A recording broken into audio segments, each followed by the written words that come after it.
इस क्षेत्र में उत्पन्न होता है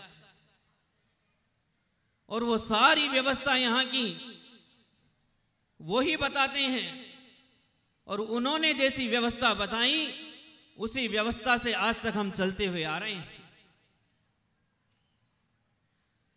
16 कारण भावनाओं को भाने वाला उनके पुण्य फल से देवगति को प्राप्त होता है और वहां पर अनुपम सुख को भोगता है। और जब देवगति में 6 माह की आयु शेष रह जाती है, शरीर की कांति फीकी पड़ने लगती है, तो इंद्र महाराज कुबेर को आज्ञा देते हैं कि जाओ और जहां अयोध्या नगरी में भगवान का जन्म होना है वहां पर जाकर के रत्नों की वृष्टि करो। इंद्र की आज्ञा पाकर के कुबेर आता है और दिन में 4 बार रत्नों की वर्षा होती है। एक बार में 3.5 करोड़ रत्न बरसते हैं। तो एक दिन में 14 करोड़ रत्न उस पुण्य धरा पर बरसते हैं। और ये रत्नों की वृष्टि भगवान के गर्भ में आने के 6 माह पूर्व शुरू होती है और जन्म लेने तक निरंतर रूप से प्रतिदिन ये रत्नों की वृष्टि हुआ करती है। आचार्य जिनसेन महाराज ने लिखा कि भगवान का स्वर्ग से धरती पर आने का काल निकट आया तो स्वर्ग की संपदा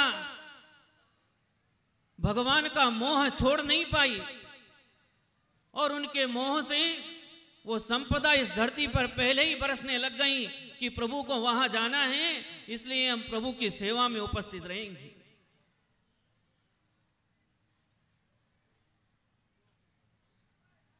महान पुण्यशाली लोग होते हैं जिनको यह कल्याणक देखने को मिलते हैं। माता 16 स्वप्ने देखती है और वो बालक माता के गर्भ में स्वर्ग से चय करके सर्वार सिद्धि से चय करके आदिनाथ भगवान माता मरुदेवी की कुक्षी में आ गए।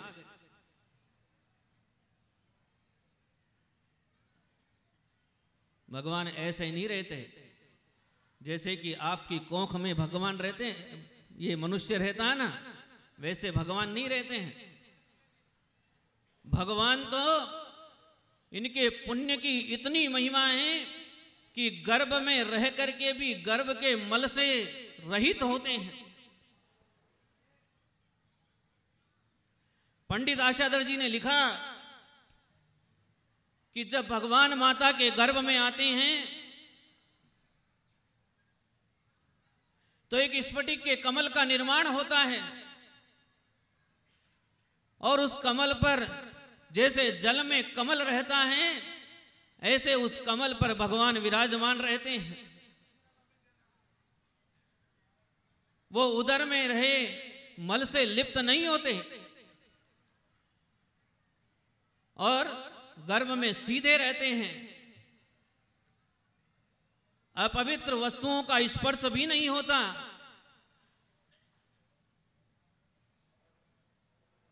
जो सामान्य लोगों को गर्भ में पीड़ा होती है कि हाथ पैर सिकुड़े रहते हैं, ऐसी पीड़ा भगवान को नहीं होती। वो तो सीधे स्थित रहते हैं और उन गर्भ में धारण करने वाली जो माता होती हैं वो माता भी विलक्षण होती है। ये माताएं सब ऐसे पुण्य को यहां प्राप्त कर सकती हैं कि कोई तीर्थंकर जैसा बालक आपके गर्भ में आए, यह पुण्य आप इस पंच कल्याणक प्रतिष्ठा महोत्सव को देख करके कमा सकते हैं। दौलत बहुत कमाई है पाप बहुत कमाया है लेकिन पुण्य से हीन है। ये पंच कल्याणक प्रतिष्ठा महोत्सव थोक में पुण्य देता है। जितना चाहो उतना पुण्याश्रव कर सकते हो। यहां आकर के वी कथा की तो सब कुछ गवा दिया, और यहां आकर के धर्म कथा की तो तुमने 3 लोक की संपदा प्राप्त कर ली, ऐसा सोचना। इसलिए इस पंच कल्याण के पांडाल में आकर के, इस मंडप में आकर के वी कथाएं नहीं करना, 5 इंद्रियों के विषय की चर्चा नहीं करना, घर बार की चर्चा नहीं करना। अभी देखो पंच कल्याणक प्रतिष्ठा महोत्सव समिति ने आप लोगों का कितना ध्यान रखा है। उन लोगों को चिंता है आपकी कि हमारे नगर के जो ये युवा हैं, युवतियां हैं, वृद्ध हैं, बालक हैं, ये इतना पुण्य कमा ले, इतना पुण्य कमा ले कि सभी लोग तीर्थंकर बन जाएं। इसलिए उन्होंने आपके भोजन पान की सुबह से उठ करके और शाम को सोने तक की पूरी व्यवस्था यहाँ कर रखी है। और उसके बाद भी यदि आप घर जाते हैं तो आपके पाप कर्म का उदय है। अब घर जाने का काम नहीं है, 5 दिन यहां इस महा महोत्सव को अपनी आंख से देखने का काम है, इसके साक्षी बनने का काम है। एक पल भी ये क्रियाएं छूट नहीं जाए, ऐसा भाव रखना। पांडाल खाली रहे और दुकानें खुलती रहे तो समझना कि ये पंच कल्याणक महोत्सव आपके लिए कोई लाभदायक नहीं रहा। और यदि वास्तव में आप दुखों से दुखी हैं और सुख प्राप्त करना चाहते हैं तो इससे ज्यादा पुण्य रूपी संपदा को देने वाला महोत्सव दुनिया में कोई दूसरा नहीं है।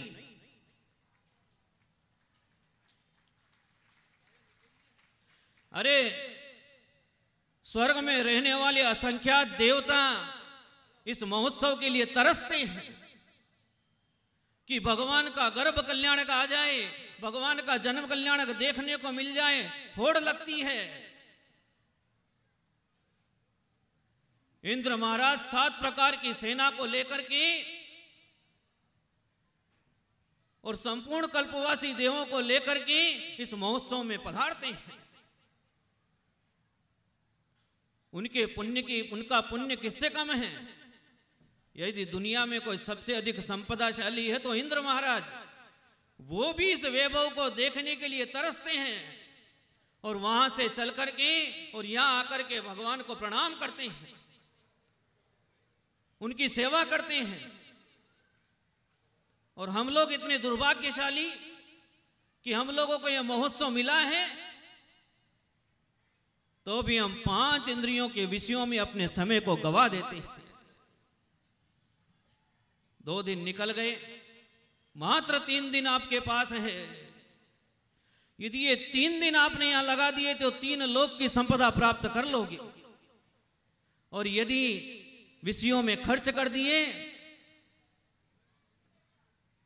तो पाताल में पैर धसे हुए हैं और नीचे चले जाएंगे। उस बालक को गर्भ में धारण करने वाली माता वो भी अलबेली होती है। वो आहार करती है लेकिन निहार नहीं होता, मलमूत्र का विसर्जन नहीं होता, रजस्वला नहीं होती, न उसका उदर पीला पड़ता है, न शरीर पर कोई गर्भ के चिन्ह आते हैं, न उसको किसी प्रकार की वेदना होती है। तो यह प्रश्न किया गया कि जब गर्भ के चिन्ह नहीं है तो कैसे पहचाना जाता है कि ये माता गर्भवती हो गई? सोधर्म इंद्र अष्टकुमारियों की व्यवस्था करता है और भगवान के गर्भ में आते ही माता का ज्ञान अतिशय रूप से विस्तृत हो जाता है। अनेक अनेक प्रकार के गूढ़ प्रश्न माता से किए जाते हैं और वो माता सहजता से उन प्रश्नों का उत्तर दे देती है। इससे यह मालूम पड़ता है कि ये माता गर्भधारिणी हो गई है और तभी से उत्सवों की शुरुआत हो जाती है।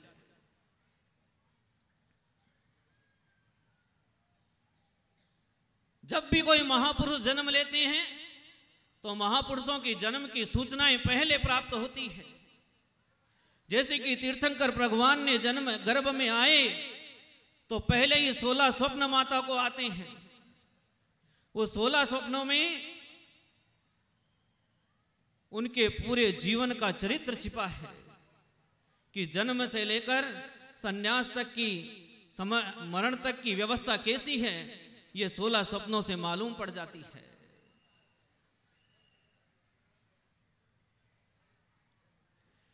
एक स्वप्न है दीप्त रत्न राशि। ये स्वप्न जब माता देखती है और जाकर के अपने पति नाभिराय जी से इसका उत्तर पूछती है कि इस प्रश्न का, इस स्वप्न का उत्तर क्या है, इसका फल क्या है, तो नाभिराय जी इस स्वप्न का फल देते हुए कहते हैं कि ये आपका होने वाला पुत्र अत्यंत गुणों का धारक और रत्नत्रय को धारण करने वाला होगा। रत्नत्रय को धारण करने वाला होगा। ये सूचना जब गर्भ में आया तब मालूम पड़ गई। ये स्वप्न देखने के बाद जैसे ही 16 स्वप्न पूर्ण होते हैं वो बालक गर्भ में आता है। उसके पूर्व ही स्वप्न आकर के सूचना दे देते हैं कि इतना वैभवशाली जीव आपके गर्भ में आने वाला है। माता को सूचना पड़ जाती है कि मैंने निर्धूम अग्नि देखी है और निर्धूम अग्नि को देखने का अर्थ है कि ये बालक 8 कर्मों को नाश करके मुक्ति को प्राप्त होगा, मोक्ष रूपी लक्ष्मी का वर्ण करेगा। जन्म से लेकर के और निर्वाण तक की सारी सूचना स्वप्न के माध्यम से पहले ही प्राप्त हो जाती है। ऐसे ही दुर्लभ मनुष्य इस संसार में होते हैं। चक्रवर्ती आता है तो मां को स्वप्न आता है, अर्धचक्री आता है तो मां को स्वप्न आता है। और इस काल में भी जब भी कोई महापुरुष किसी मां के गर्भ में आते हैं तो अनेक प्रकार के चिन्ह प्रकट होते हैं। इस काल की घटना बताऊं, चारित्र चक्रवर्ती आचार्य शांति सागर जी महाराज जब मां के गर्भ में आए तो उस मां को दोहला हो गया कि मुझे 1008 पंखुड़ी वाले कमलों से 108 कमल से श्री जिनेंद्र भगवान की पूजा करनी है। ये भाव उसके मन में तीव्र रूप से आ गया।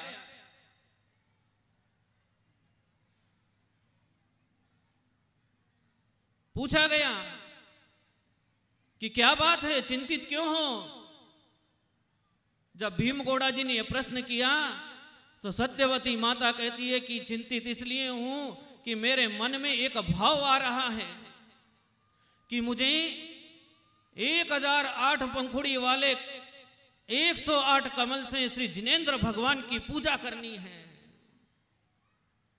मेरा मन संसार के विषय भोगों में नहीं लगता है, मुझे किसी को देखने का भाव नहीं होता है। मैं तो बार बार उस तीर्थंकर प्रभु की मूर्ति को देखने का भाव करती हूं। मेरे मन में राग से विरक्ति होने लगी है। मेरे मन में अनेक प्रकार के वैराग्य के भाव आने लगे हैं। पंचकल्याणक प्रतिष्ठाएं देखने के मन में भाव उत्पन्न होने लगे हैं। मेरी इच्छा है कि मैं भगवान के चरणों की इन कमलों से पूजा करूं।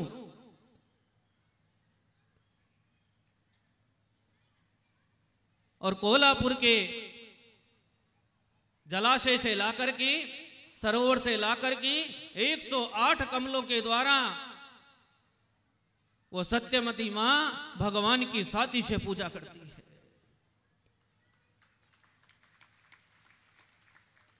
साथी से पूजा करती है, और जब ये उसका दोहला पूरा हो जाता है तो उसे इतनी शांति मिलती है कि जैसे उसने पंच तीर्थ की यात्रा कर ली हो। यही सात घोड़ा आगे चल करके आचार्य शांति सागर जी महाराज बना।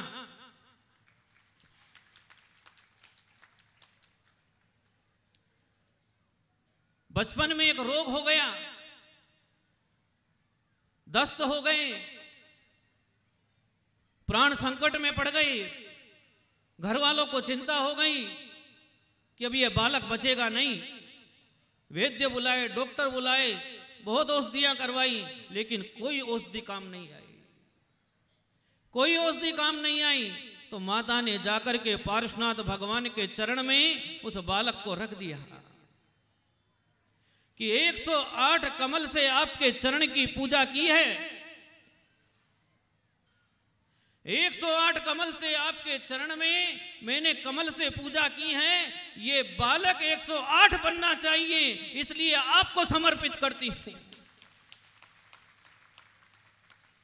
ये बालक 108 बनना चाहिए, इसलिए आपके चरण में समर्पित करती हूं। और भगवान के चरणों में ले जाकर के उस सात घोड़ा को सौंप दिया।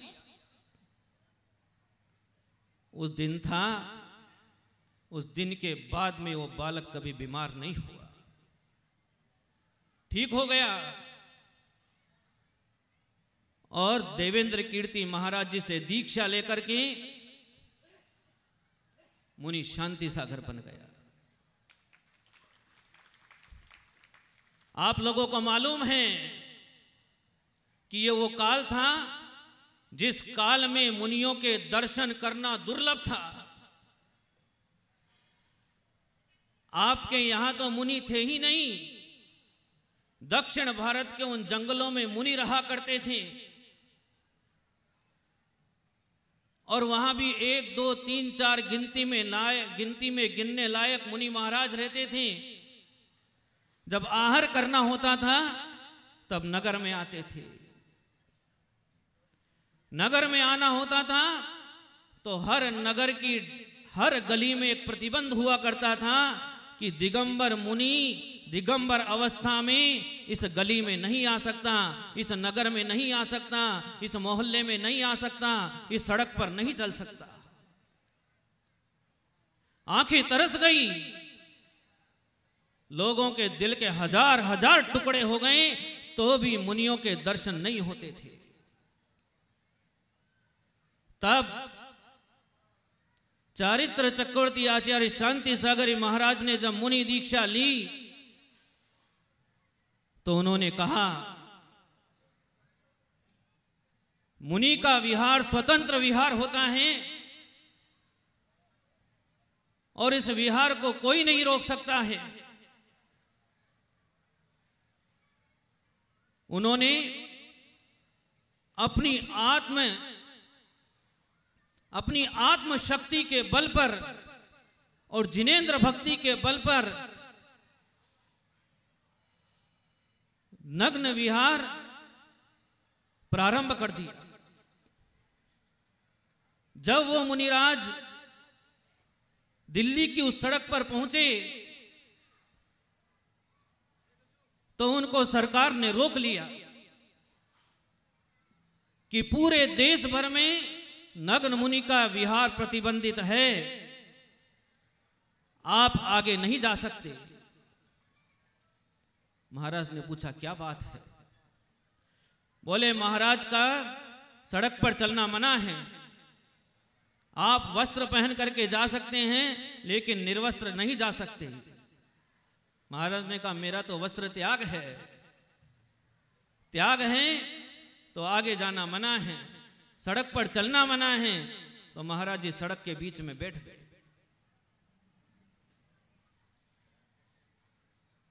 आप जाइए, यहां से बैठ नहीं सकते। महाराज ने बोला, आपका कानून है कि दिगंबर मुनि सड़क पर चल नहीं सकता। इधर जाता हूं तो सड़क है, इधर जाता हूं तो सड़क है, इधर जाता हूं तो सड़क, और इधर भी सड़क है, जाऊं कहां? और अखंड समाधि लगा ली। कि जब तक ये मुनि विहार से प्रतिबंध नहीं हटेगा तब तक ये शांति सागर इस जगह को छोड़ने वाला नहीं है। एक दिगंबर संत के संकल्प से दिल्ली की सरकार हिल गई। सैकड़ों लोग, हजारों लोग सड़क पर इकट्ठे हो गए कि कोई महात्मा आकर के सड़क पर बैठ गया है और संकल्प ले लिया है कि जब तक ये प्रतिबंध हटेगा नहीं तब तक मैं सड़क से जाने वाला नहीं हूं। तब वायसराय ने कानून बनाया कि इस भारत की धरा पर ये बिरले दिगंबर संत जिनकी साधना की कोई थाह नहीं है, ये पूरे भारत में निर्वस्त्र कहीं भी घूम सकते हैं, इनके लिए कोई प्रतिबंध नहीं रहेगा। ये देन है तो चारित्र चक्रवर्ती आचार्य शांति सागर जी महाराज की देन है। आज आपको यत्र तत्र सर्वत्र जितने मुनि देखने को मिल रहे हैं ये सब शांति सागर जी महाराज की देन है। यदि आचार्य महाराज नहीं होते तो एक भी मुनिराज के दर्शन आपको नहीं मिलते। अरे भारत की सरकार तो वो सरकार जिसने जैन शासन को फांसी लगाने की तैयारी की थी, जैन शासन को फांसी लगाने की तैयारी की थी कि इसको बिल्कुल मिटा के रख दो। हे जैन धर्म के लोगों जरा आंख में भर लो पानी, जो कष्ट सही मुनिवर ने जिन धर्म की शान बचा ली। हे जैन धर्म के लोगों जरा आंख में भर लो पानी, जो कष्ट सही गुरुवर ने जिन धर्म की शान बचा ली। जब नगन दिगंबर मुनिवर की पद विहार को रोका, सोने की चिड़िया भारत गारत होने को लागा। हे जिन धर्म सपूतो सुन लो, पथ पथ पर बेड़ी पड़ी थी, पग पग चल शांति सागर ने जिन धर्म की बेड़ी तोड़ी थी। हे जैन धर्म के लोगों जरा आँख में भर लो पानी, जो कष्ट सही मुनिवर ने जिन धर्म की शान बचा ली। जब होली जली जिन माँ की तब सारा भारत रोया, सम्यक उठा धरती से मिथ्यात्व का बीजा बोया। हर आँख में आंसू आया, हर माँ का आंचल भीगा, हर आँख में आंसू आया, हर माँ का आंचल भीगा। गुरु शांति सागर ने आकर हर आँख से आंसू पोंछा, गुरु शांति सागर ने आकर हर आँख से आंसू पोंछा। हे जैन धर्म के लोगों जरा आँख में भर लो पानी, जो कष्ट सही मुनिवर ने जिन धर्म की शान बचा ली। घर घर में बाला विधवा, घर घर जिन धर्म को फांसी चढ़ाने सरकार बड़ी ले कानून, नहीं श्वास बची इस तन में, बस प्राण निकलने को थे, नहीं श्वास बची इस तन में, बस प्राण निकलने को थे। तब शांति सूरी ने आकर जिन धर्म की जान बचा ली, तब शांति सूरी ने आकर जिन धर्म की जान बचा ली। हे जैन धर्म के लोगों, जरा आँख में भर लो पानी, जो कष्ट सही मुनिवर ने जिन धर्म की शान बचा ली।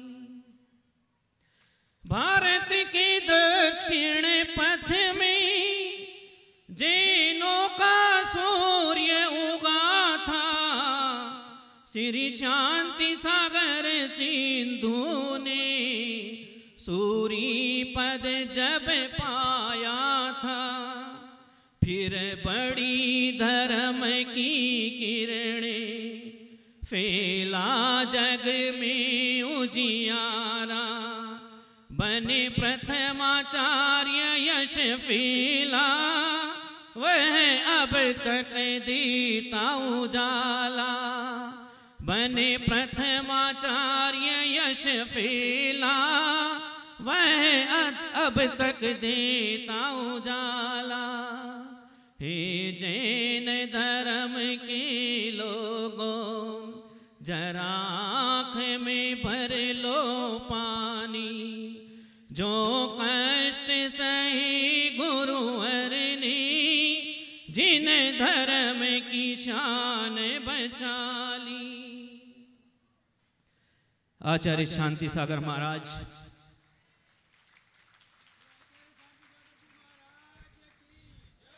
जिस दिन जैनों की सरकार बने, आचार्य पद पर प्रतिष्ठित हुए, उस दिन से जिन शासन का सूर्य दिन दूना और रात चौगुना बढ़ता गया।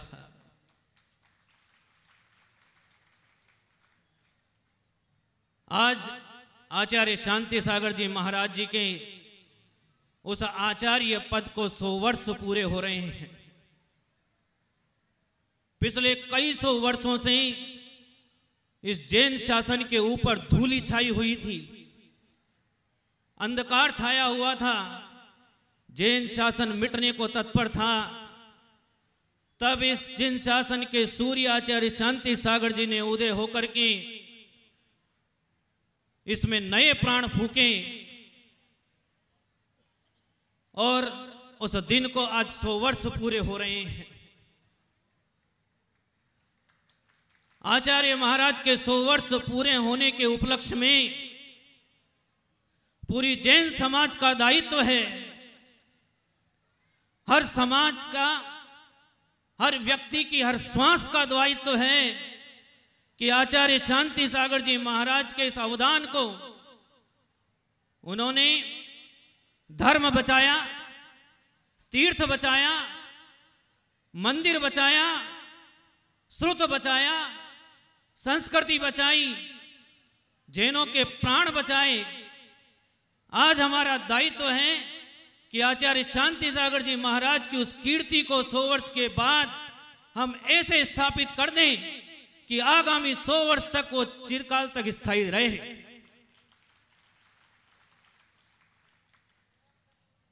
आप सब लोग आचार्य शांति सागर जी महाराज जी के भक्त हैं, आपकी हर श्वास में उनका नाम है।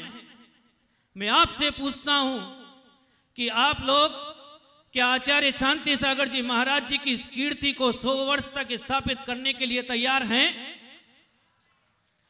यदि आप लोग तैयार हैं तो हाथ खड़े करके सम्मति प्रदान कीजिए। सागर जी महाराज जी का ये शताब्दी वर्ष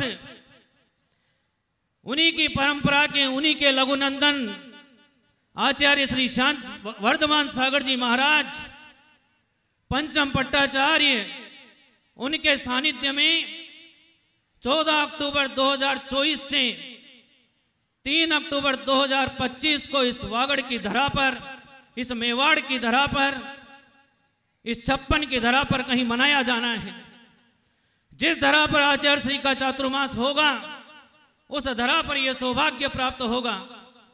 लेकिन ये सारी जनता उस धरा पर, उस महोत्सव में उपस्थित होने के लिए तैयार रहे कि हम आचार्य श्री के सानिध्य में उस महोत्सव को संपन्न करेंगे, अपनी उपस्थिति देंगे और तन मन धन लगा करके इस महोत्सव को ऊंचाइयां प्रदान करेंगे।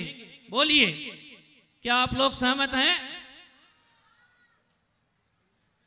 आओ हम सब मिल कर के गुरु गौरव गाथा गाए, गुरुदेव के शुभ दर्शन को हर गांव नगर पहुँचाए। तन मन धन प्राण लगा कर हम चलेंगे गुरु पथ पर हो। सब भारत शांतिमय हो, श्री शांति सागर की जय हो। सब भारत शांतिमय हो, श्री शांति सागर की जय हो। हे जैन धर्म के लोगों, जरा आँख में भर लो पानी। जो कष्ट सहे मुनिवर ने, जिन धर्म की शान बचा ली। जो कष्ट सहे गुरुवर ने, जिन धर्म की शान बचा ली।